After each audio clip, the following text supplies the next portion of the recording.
Iyo umukristo ashishikaye kujana n'abatizera no guhurumbira umunezero w'iby'isi, Satani araza akamuterera muri iryo tiro nyene arimwo. Imana idufashe cyane, kuko aba atagisenga uko yahora asenga kare, canke ngo yiteho ivy'ijambo ry'Imana nkuko yaravyitaho kare. Gutyo bamwe Satani ababibamwo amahwa, abandi muri uko kubatera kwiwe akabakomanaza imitima, abandi agasangangura inzitiro z'imitima yabo. Imana idufashe cyane. Ano majambo nizere ko muyibuka mwivuga butumwa byo mu misi ishize. Kuri no munsi biragarutse nk'ikigwa ngo dushimangire muri no misi turimwo twiga ku kuntu bigenda umukristo yamenye Imana agasubira inyuma mbere no kugwa akagwa mu vyaha. Imana idufashe cyane. Numunsi ugira gatatu, ikigwa cy'uno munsi gifise teme ivuga ngo iyo ugiye mu ntege nke zo gusenga no gusoma ijambo ry'Imana ugasigara utagikunda iby'imhemu, uba uza uriko wegereza ukugwa, kuko uzo wasubiye inyuma bikabije. Imana idufashe cyane. Hariho gusubira inyuma, yego mu mutima uba werekeje inyuma, ariko kuko yigeze kuja imbere hari ijwi rimwibutsa iby'imbere. Mugabo muri uko gukomeza gusubira inyuma, inkomezi ziwe ziramushirana, iz'umugwanizi zikamunesha n'ukugwa kagwa. Imana idufashe cyane. None rero ngo iyo uba utagisenga n'amajambo y'Imana ntabe akikunezera, ntube ukiyasoma canke ngo uyumvirize mu rusengero, hageze umwanya w'ijambo ry'Imana ukaca wisohokera kuri WhatsApp bakurukiye audio wayugurura ukumva nikanguka canke nibohoka canke n'ijambo ry'umunsi, wugurura audio kuri WhatsApp ukumva nikanguro ry'umukristo ukaca uzinya mbere no gufuta ukaca ufuta, hano uzoba watanguye gusubira inyuma bikomeye kandi utabereye maso no kugwa bizobamwe. Imana idufashe cyane. Mbaye kaze rero mu kiganiro cyacu ijambo ry'umunsi. Iki ni kigwa cy'umunsi ugira gatatu mu vyigwa turimo bizomara indwi yose. Kuri mwe bwari rya mbere tubana, jewe ntunganya kino kiganiro civuga butumwa nkongera nkanagishikiriza, nitwa Iradi Ndiho kubgayo, nkaba ndi mwese mu gakiza. Kaze cyane.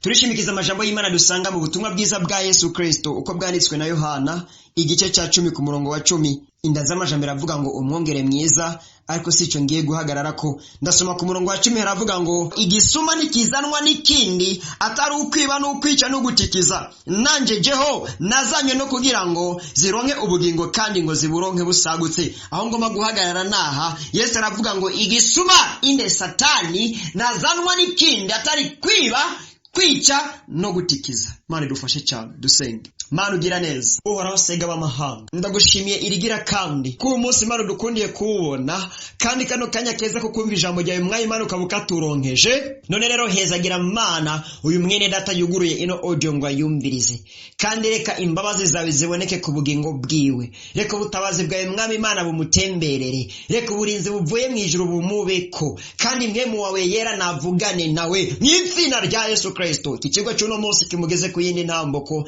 umugwanizi n'ibyiwe byose rushizeho gutsindwa no kuneshwa mu bugingo bw'abana bawe, ariko Kristo Yesu yigabire yiganzire muri twese. Ni mw'izina rya Yesu Kristo misabye nizera, amen. Ikigwa cy'uno munsi nkuko nabivuze kivuga gute: iyo usigaye uri mu ntege nke zo gusenga no gusoma amajambo y'Imana, iyo iby'imhemu usigaye utabikunda, uba umaze kugera kure mu gusubira inyuma kandi utabaye maso no kugwa bibamwe. Ubushize twavuze ngo kugendana n'abanyangeso mbi konona ingeso nziza, ugasanga abakristo bifatanya n'abanyamahanga, mutemberana n'abanyabyaha, mwirigwana n'abanyabyaha, aho abanyabyaha bari ugasanga nawe nihuri kandi uri umukristo. Wagenda kwitekereza ugasanga nivyo bariko barakora nawe none ugiye murabikoze, kandi we warahindutse nabo bakiri babandi wari ukwiye kubahindura, ugasanga bariko baraguhindura. Hano niho birangirira. Abanyabyaha nta mwanya wo gusenga babanda. Abanyabyaha ijambo ry'Imana ntibarikunda. Abanyabyaha iby'imwe mu birabashisha. None wifatanije nabo wumva uzosenga gute? Kuko wifatanije n'abanyabyaha ukora iby'abanyabyaha, wifatanije n'abatizera ukora iby'abatizera. Iby'imwe bizokunezera gute? Bizoguhimbara gute mugihe wifatanya n'abatizera? Abatizera ibyo bahurumbira n'iby'umubiri, nawe uzosanga usigaye uhurumbira iby'umubiri. Ugasanga umukristo yamenye Imana, yitwa ko ari umusenzi, yitwa ko ari umuririmbyi, yitwa ko ari umuvugabutumwa, yitwa ko ari umukristo kuko yashitse ku musaraba, ugasanga gufata umwanya ngo asome ijambo ry'Imana isaha bitamukundira. Mugabo akamara amasaha 5 ari kuri televiziyo, akamara amasaha 5 ariko arayerera mu gisagara, akamara amasaha 2 ari mwirigara ry'insaku n'amajambo y'ubupfu, ariko gufata umwanya ngo asome ijambo ry'Imana bidakunda. Kujya mu rusengero ugasanga aharura iminsi, kuwa Mungu naragiye, kwa Mungu kurikira sinzogenda. Imana idufashe cyane. Umwanya wo gusenga ntunamubwire kwisonzesha byovyo, abiheruka ngira ngo akicyakiriye agakiza kivuye mu mazi akicyuzuye mwe ngira ngo tuvuge. Imana idufashe cyane. Ibi rero iyo bikomeje, umugwaniza araza kagufatira. Iyo uretse iby'Imana, iyo uretse iby'imwemo, ubuhaye kaze Satani. Iyo imigenderanire yawe n'Imana uyihagaritse, ubuhaye kaze Satani. Kuko Yesu aravuga ngo naho ukorera abami babiri, ngo yokunda umwe agaheba undi, ahebe umwe akunda undi. Icyo agomye kuvuga ni ikihe? Ngo ntawubura umwana akorera. Niryo jambo ririmo hano. Imana idufashe cyane. Avuze ngo ntawe ukorera abami babiri, ngo yoheba umwe agakunda uwundi, cyangwa agakunda umwe agaheba uwundi. Abavuze ngo ntawubaho atagira umwami akorera. Ni ukuvuga rero nimba udakorera Imana ukorera Satani, nimba udahakaza iby'imwemu uhakaza iby'umubiri, uhakaza ibya Satani. Imana idufashe cyane. Hano niho rero benshi bafatigwa. Kandi ijambo ry'Imana ryabivuze neza muri Yohana 10:10. Ntiwanse gukurikira Imana, ntiwanse guhakaza iby'imwemu, ntiwanse kwiyegereza Imana. Wanse kwiyegereza Imana, Satani yakwegeye. Mugabo ikimuzana ngo nikihe? Kwiba no kwica no gutikiza. Imana idufashe cyane. Bikaca bigenda gute rero? Ubutumwa bwiza bwa Yesu Kristo ko bwanditswe na Matayo igice cya 13 24-29 tuharangirize.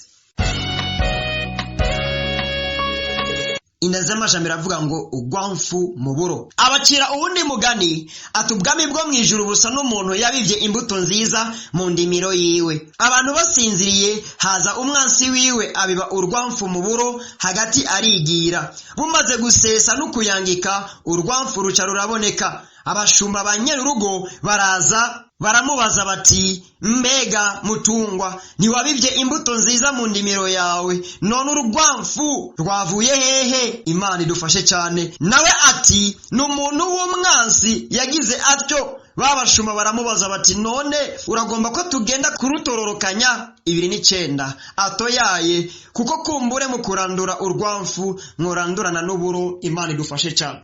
Yesu aravuga ngo umuntu mubi yaje kubiba urwamfu mu ndimiro nziza y'uburo, abantu bagize nte? Basinziriye. Satani agutera iyo usinziriye. Abadayimoni bagutera iyo usinziriye. Kandi ugusinzira k'umukristo kugaragarira mu kudasenga no mu kudasoma ijambo ry'Imana ngo abashe kurikora. Ugusinzira k'umukristo kugaragara mu guheba iby'imwemu agakurikirana iby'umubiri. Ugusinzira k'umukristo kugaragara iyo yatanguye gusubira inyuma. Imana idufashe cyane. Rero Satani ngo araza akabiba ugwamfu mu buro. Ni ukuvuga ukiri mu ngomezi, ukicyuzuye mwemu, hari ibyiza Imana yagushizemo, hari imbuto nziza zabibwe n'amajambo y'Imana muri wowe, hari amasezerano Imana yakuvuze ko, hari n'ibyo mwavuganye n'Imana ubwawe biragukomeza birakubaka.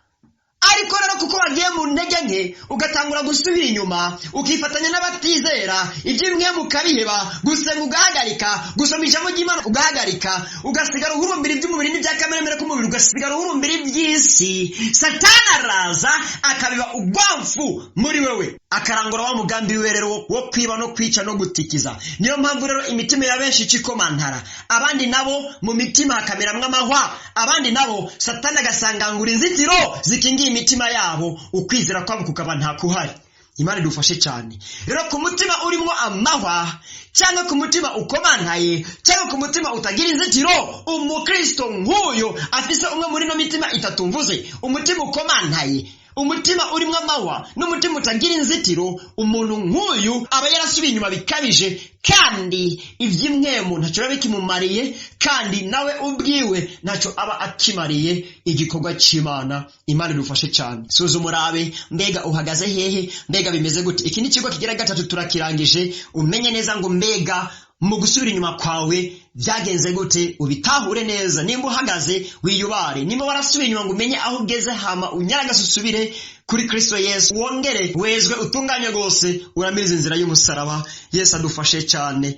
Ikigwa kigira kane n'ic'umunsi w'ejo. Teme iravuga ngo iyo ijambo ry'Imana riba ritakironka ikibanza muri wewe, ni ikimenyetso cy'uko umutima wawe umugwanizi aza yarawigaruriye, kandi ni ingwara ikomeye cyane gose mu buryo bw'impwemu. Imana idufashe cyane. Iki nicyo kigwa cy'umunsi w'ejo, naho gutaha. Nuko nshuti ya Kristo, iri ni ryo jambo ry'Imana nari mfise nsangira nawe kuri uno munsi, kandi koko ukwizera kwanje nuko ryagufashije kandi ryaguhezagiye. None rero ntugigumizeko, ariko rirungikire n'abandi abo ufise nimero zabo za WhatsApp canke mu magroupe yose ya WhatsApp urimwo, kweregeza buno butumwa bwiza kugira ngo n'abandi bahezagirwe. Hama akaba ari rya mbere wumva buno butumwa bwiza, ukifuza ko buzokoma bugushikira inbox iminsi yose yo tubutanze, canke nimba utari bwakira gakiza ariko ukifuza kwakira Kristo Yesu nk'umwami n'umucunguzi wawe ugakizwe, canke nimba ari warakiriye gakiza ariko ugasubira inyuma mu vyaha, ukifuza imfashanyo y'amasengesho, eka mbere n'undi mutwaro canke ikindi kibazo ufise wifuza ko twagufasha gusenga, nyandikira ku nimero zanje za WhatsApp guteranya 265